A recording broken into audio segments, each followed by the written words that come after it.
नमस्कार दोस्तों। आज हम सूर्यदेव के बारे में बात करेंगे कि सूर्य कौन कौन सी ऐसी वस्तुएं हैं जो सूर्यदेव के कारक जिनका सूर्यदेव कारक है।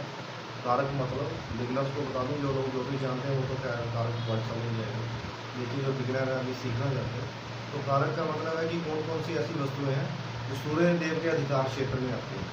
मतलब अगर तो सूर्य की स्थिति हमारी कुंडली में बढ़िया होगी तो जो भी वस्तुएं सूर्यदेव के अधिकार में आती हैं वो उनको बढ़िया फल मिलेंगे उसके, मतलब वो चीज़ें आसानी से आपको प्राप्त हो जाएंगी। अगर सबसे पहले हम कारक की बात करें तो सूर्यदेव पिता के कारक होते हैं। अब जातक का जन्म, खैर जन्म लेना तो हमारे हाथ में नहीं है, क्योंकि ये तो हर आदमी के पिछले कर्मों के ऊपर ही है। अब किसी को अमीर घर में जन्म मिलता है, किसी को गरीब में मिलता है, कोई बच्चा बहुत अच्छी तरह पलता है, कोई इतना नहीं अच्छी तरह पल पाता। तो क्या ये तो उसके पिछले कर्म है, लेकिन उसकी कुंडली देखकर हम ये पता कर सकते हैं कि इसके पिता की स्थिति इसके जन्म के समय कैसी होगी या इसके जन्म के बाद कैसी हो जाएगी। यार वो उसकी कुंडली देखनी पड़ेगी।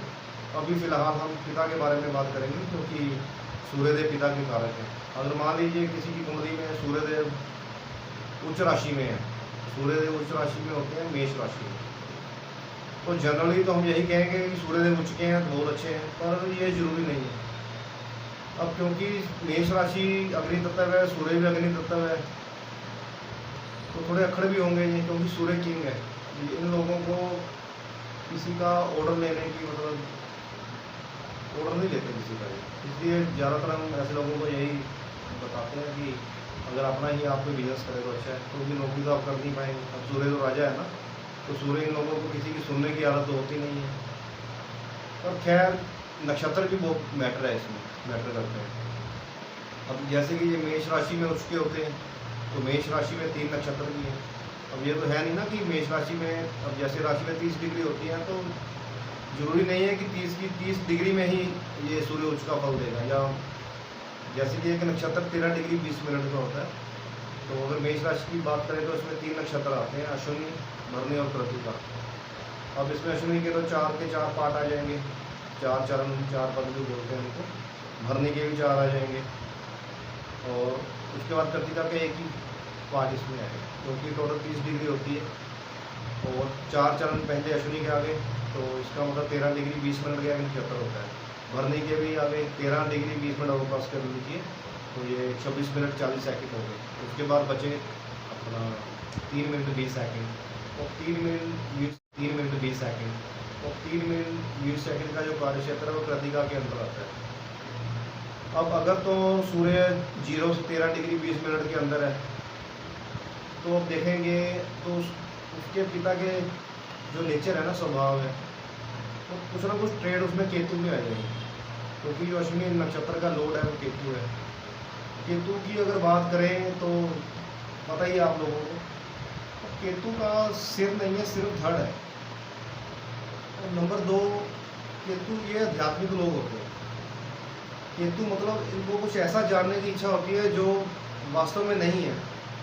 जैसे एस्ट्रोलॉजी है तो ये परा ज्ञान है, ये अनुभूति के द्वारा ही हम समझ सकते हैं, आत्मबोध के द्वारा समझ सकते हैं। हम कोई कहे कि साबित करके दिखाओ फिजिकल तौर पे, तो वो कैसे होगा, ये अनुभूति है। अब जैसे भगवान है, अब भगवान को प्रूफ थोड़ा ना किया जा सकता है, वो तो अपने अपने अनुभव की बात है, आत्मबोध की बात है, अनुभूति की बात है। तो खैर ये तो मेटाफिजिक्स का क्वेश्चन हो गया ना, कि मुर्गी पहले आई थी कि अंडा आया।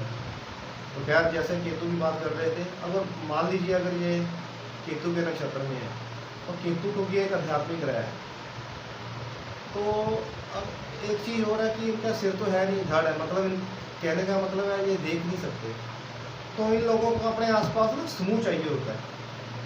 अब ये लोग क्या करते हैं कि ये, अब जैसे सूर्य है तो सूर्य तो लीडरशिप क्वालिटी तो खैर इसमें होती ही है। तो अब ये क्या करेंगे कि ये आध्यात्मिक जो समूह बने होते हैं, जो संस्थाएं होती हैं, ये उनके लीडर बन जाते हैं। मतलब कहीं जैसे देखा होगा आपने, कई लोग चिंतपूर्णी जाते हैं, वैष्णो देवी जाते हैं, या कहीं और धार्मिक स्थल पर जाते हैं, तो बसें वगैरह करते हैं, तो उनको ऑर्गेनाइज यही लोग करते हैं, क्योंकि इनको लीडरशिप बनने का शौक़ है। अब लीडर कौन सी फील्ड में होंगे, अब यहाँ जैसे बताया आपको मैंने कि ये केतु है, तो नेचुरली बात है धार्मिक होगा, आध्यात्मिक होगा, तो ये इसी जगह पे जाते आते रहेंगे। और साथ में चाहेंगे कि ये अकेले नहीं जाएंगे, साथ में अपने समूह को लेके जाएंगे। जैसे मैंने बताया कि बस ले गए, ऐसे करके लोगों को इकट्ठे करके कहीं माता पे ले गए, कभी कहीं और धार्मिक स्थान पर ले गए। मतलब इन लोगों को अपने पीछे लोगों को रखने का शौक होता है। इसलिए मैं कह रहा था कि ये लोग किसी के अंदर काम नहीं कर सकते, क्योंकि अब इनको सुनने की आदत तो है नहीं, तो लीडर बनने की आदत ही है इनको। मतलब आपने और देखा होगा, जैसे लोग चंदा मांगने आते हैं तो उनमें से एक आदमी ऐसा आता है जो सबसे आगे होता है, बाकी उस 5-7 तो उसके पीछे ही होते हैं, लेकिन ये एक आदमी सबसे आगे होता है। तो ये वही लोग हैं। सूर्यदेव हमारी आत्मा के भी कारक है। मतलब जहाँ तक आत्मिक तौर पर कितना मजबूत होगा, उसकी इच्छा शक्ति कितनी होगी। मान लीजिए अगर जैसे थोड़ी देर पहले हम केतु की भी बात कर रहे थे, तो मान लीजिए किसी का केतु के नक्षत्र में सूर्य है, मतलब मेष राशि में सूर्य उच्च के हैं और साथ ही में वो अश्विनी नक्षत्र में भी बैठे हैं, विराजमान हैं।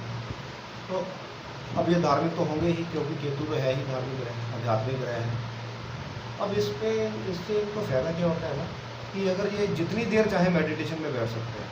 अब अगर इन्होंने ठान लिया ना कि इन्होंने 2.5 घंटे बैठना है, क्योंकि वैसे भी 2.5 घंटे बैठने को बोला जाता है, क्योंकि 24,000 श्वास हम दिन के 10वें हिस्से में लेते हैं, तो इसलिए 2.5 घंटे बोलते हैं कि 2.5 घंटे कम से कम 10वां हिस्सा दिन का हमें भगवान में उसकी सेवा में जो बैठना चाहिए।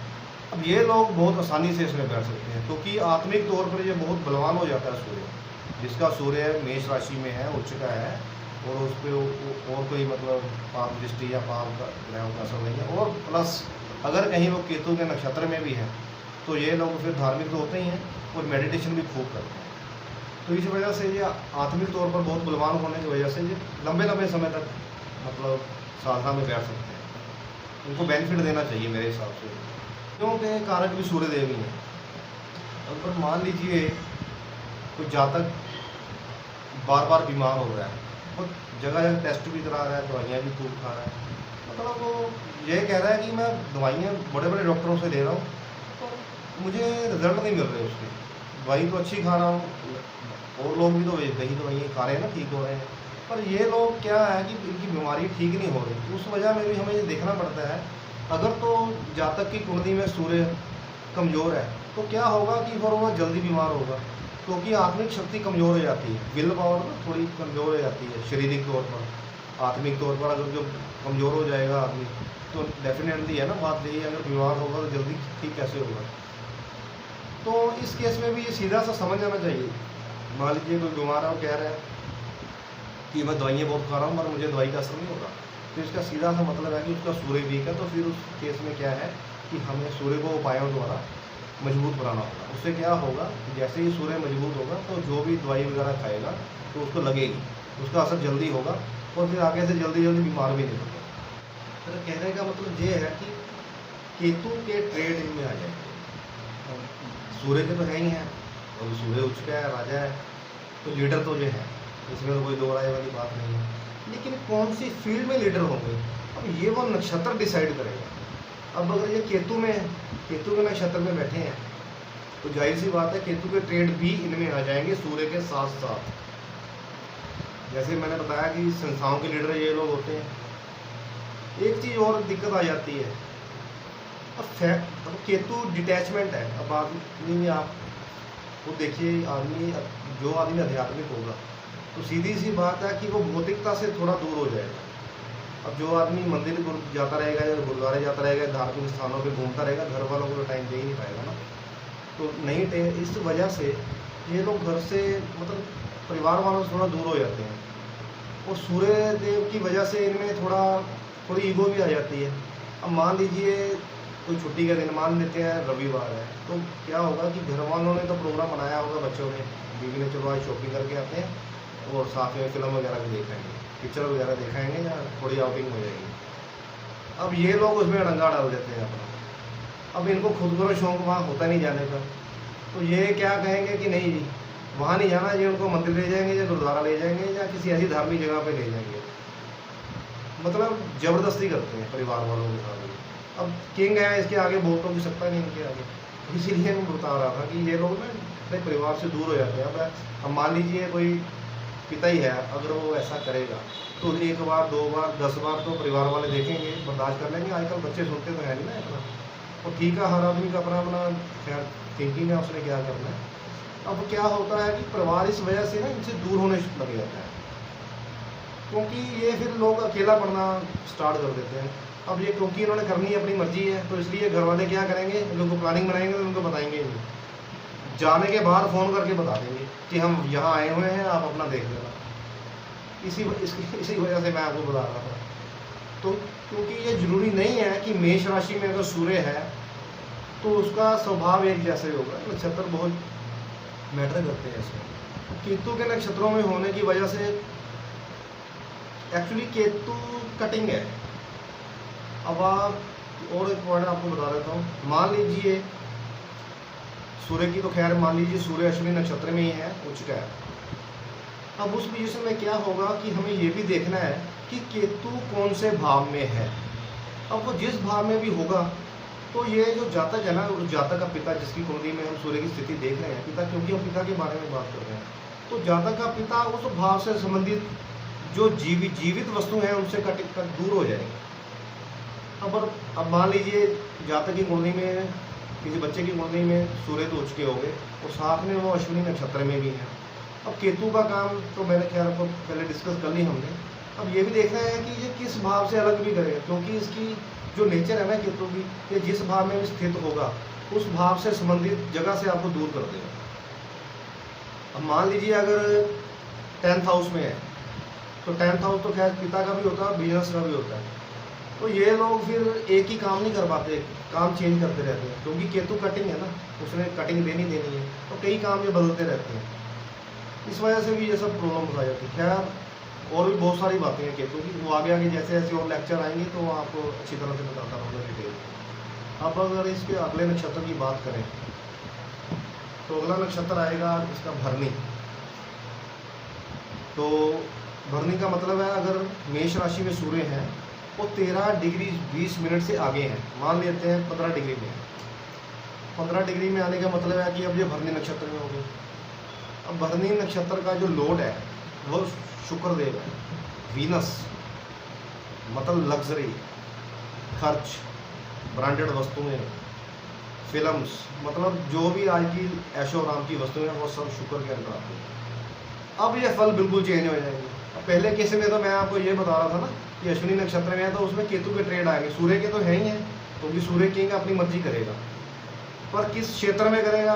पहले वो केतु वाले तो क्या करेंगे, वो धार्मिक आयोजन वगैरह करते रहेंगे, लीडर बनेंगे तो ऐसी चीज़ों का बनेंगे, मतलब धार्मिक संस्थाओं वगैरह का।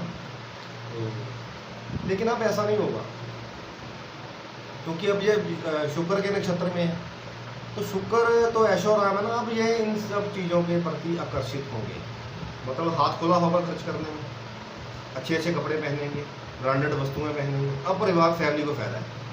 पहले वाले केस में फ़ायदा नहीं था, है उसके ही है। पहले वाले केस में क्या था कि जाना फिल्म देखने या ले जा रहे हैं वो मंदिर, अब ऐसा नहीं होगा। अब ये ऐसी शॉपिंग भी करवाएंगे परिवार वालों को, परिवार वालों के साथ घूमने भी जाएंगे, शौक होगा इनको कि नई गाड़ी भी लें, अगर बाइक है तो वो भी बढ़िया लें, साफ़ सुथरा रहें। कहने का मतलब अब इनका जो लाइफस्टाइल है बिल्कुल चेंज हो जाएगा। अब भरनी वाले सूर्य होते हैं, जिसमें भरनी नक्षत्र में जिनका सूर्य है, ये परिवार वालों को खुश करते हैं, क्योंकि इनको खुद भी अच्छी अच्छी चीज़ें खरीदने का शौक़ है। नेचुरली बात है, खुद ले जाएंगे घूमने तो ये परिवार वालों को लेके जाएंगे ना, तो फिल्म देखने ले गए, किसी होटल में ले गए, खाना खाने रेस्टोरेंट में ले गए, या और अच्छी अच्छी जगह घूमने, खूबसूरत जगह पे जाएंगे। ये नहीं होगा कि किसी होटल में जा रहे हैं तो सबसे सस्ते में जाएंगे, नहीं, ये सबसे महंगा नहीं तो कम बहुत बढ़िया में तो जाएंगे। क्या वो अपनी फाइनेंशियल स्थिति है ना, वो और भी कई फैक्टर इसमें डिपेंड करते हैं। तो खैर फिर ये बढ़िया है। अब ये रोमांटिक भी होंगे, क्योंकि शुक्र के सारे गुण अब इसमें आ जाएंगे। पत्नी से प्यार भी करेंगे, अच्छी बात है, शुक्र मतलब जातक की पत्नी, तो अपनी पत्नी से बहुत प्यार करेंगे। तो खैर ये लोग फिर अपनी पत्नी को काफ़ी खुश रखते हैं, तो पत्नियाँ फिर खुश ही रहेंगी ना अगर पति किसी का उसकी इतनी रिस्पेक्ट करेगा, घूमा आएगा फिर आएगा। एक सूट मांगा है 4 मिलेंगे, बच्चे कह रहे हैं जी एक आइसक्रीम लेके आनी है तो 3-4 फ्लेवर ले लेंगे। खैर अच्छा होता है बंदी का, बट दिक्कत यही है कि ओवरलोड ना हो जाए, क्योंकि अति हर चीज़ की खराब है। अब और ये अगर ज़्यादा खर्चा करेंगे तो कमाई के हिसाब से करना चाहिए ना, अगर कहीं ओवरलोड, इसलिए मैं कह रहा था कि खर्चीले बहुत ज़्यादा हो जाते हैं।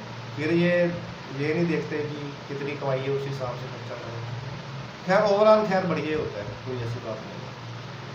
अब उसके बाद अगर बात करें तो कृतिका नक्षत्र आ गया। अब यहाँ क्या है कि कृतिका नक्षत्र इनका खुद का ही है, सूर्य खुद ही लोड है कृतिका नक्षत्र के। तो यहाँ पर ये थोड़े अखड़ किस्म के हो जाते हैं, क्योंकि सूर्य तो पहले उठ चुके हैं और ऊपर से अपने नक्षत्र में भी हैं।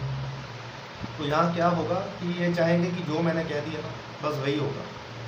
अगर मैंने कह दिया कि यहाँ पर जाना है तो फैमिली को जो साथ में लेकर जाएंगे, चाहे फैमिली की इच्छा हो चाहे ना हो, फिर ये बात इनको मैटर नहीं करती, क्योंकि ये किंग है ना, इनको ऑर्डर तो ये लेंगे नहीं किसी का। तो कृतिका नक्षत्र में होने की वजह से ये जो ट्रेड है और बढ़ जाते हैं, मतलब अपनी अपनी मर्जी करते हैं। खैर ये तो सूर्य की कुछ बातें, जनरल बातें हो गई। अगले लेक्चर में कुछ और भी इसको और अच्छी तरह डिस्क्राइब करने की कोशिश करेंगे।